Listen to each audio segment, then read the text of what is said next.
All right guys, in this video, we're gonna be comparing the two most popular dual grip handles for the DJI RS2 and RSC2. We're gonna be looking at the SmallRig dual hand grip and the DJI twist grip dual handle.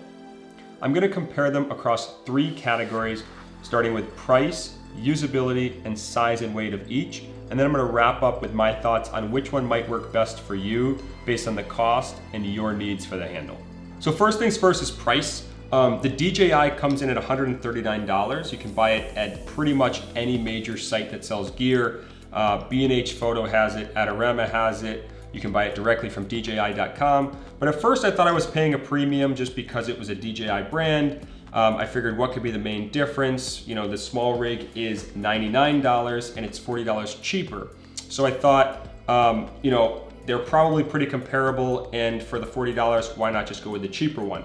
But I did find some major pros to the DJI that I think justify its $40 higher price tag. So in terms of usability, the DJI, right when I took it out of the box, I could tell that it has a lot more mounting ports, 1/4 inch, 3/8, and cold shoe mounts for accessories when you're using the actual gimbal.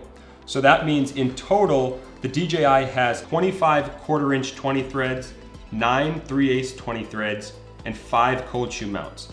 2 of the 1/4 inch 20 threads and 2 of the cold shoe mounts are on the hand grips themselves. The SmallRig, on the other hand, has a total of 14 1/4 inch 20 threads, 4 3/8 20 threads, and 4 cold shoe mounts.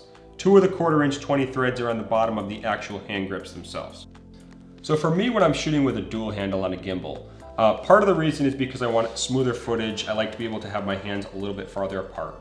And secondly, more importantly, I like to be able to add accessories to the actual handle itself. So I'll usually add an external monitor, and then sometimes I'll add a shotgun mic.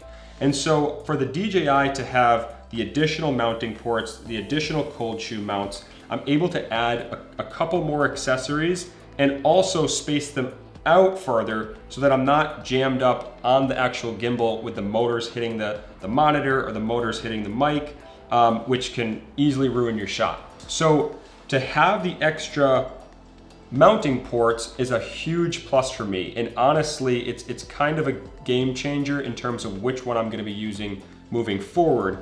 The SmallRig is good, but it just doesn't have the versatility in terms of spaced out mounting ports. You know, I can't add one in close to the actual handle itself on the gimbal and then one farther out. They're kind of jammed at the end of the handle themselves, and there's not that much room to work in terms of adding in different, you know, 1/4 inch threads and cold shoe mounts if I wanted to. Now the last pro to the DJI's usability is it's super easy to use twist grip into briefcase mode option.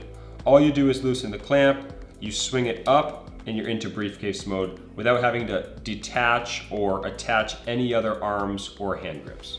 So the last major category is size and weight. And to be quite honest, when you're using either of these handles with the gimbal, it's almost impossible to tell a difference between the weight of the two.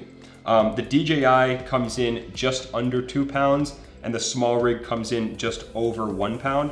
So there's a few ounce difference, but when you're using it with a camera, it's almost impossible to tell that there's a difference in the weight. Now size-wise, the DJI is again a little bit longer when you stack the two next to each other. The SmallRig comes in a little bit shorter than the DJI, but again, it's not too noticeable. When I compared the two using one and then the other right in a row, I could tell there was a little bit of a different feel with the DJI, that I actually preferred having a little bit of a wider handle.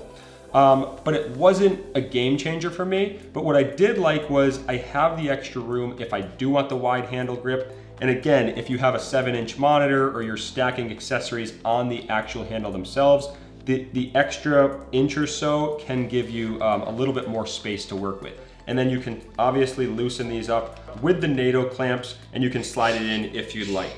I wouldn't say this is a deal breaker for me just to choose one of the handles over the size, but I would favor in the side of the DJI just a little bit more if you want a little extra room. So all in all, I'm probably going to continue using the DJI more than I would the SmallRig. In my opinion, the extra $40 is worth having more mounting ports, a little bit more room to work with if I'm using a bigger monitor. And all in all, I just felt like it felt better in my hands. I will say I like the look of the SmallRig better than the DJI. It has this cool slanted angle to the hand grips themselves. The red color matches just really nicely on the actual gimbal itself. And I think it's a better looking handle. But in terms of my personal needs, I like mounting ports. I want a little extra room, so I'll probably continue to use the DJI. I will say if you're just looking for a standard handle and you don't need a ton of different mounting ports across both handles, the SmallRig is $40 cheaper and it's a really nice, sturdy, good looking handle. So that's it. If you thought this video was helpful, give it a thumbs up. If there's anything else you'd like to see me review or test out, leave a comment below, subscribe, and I'll see you in the next one.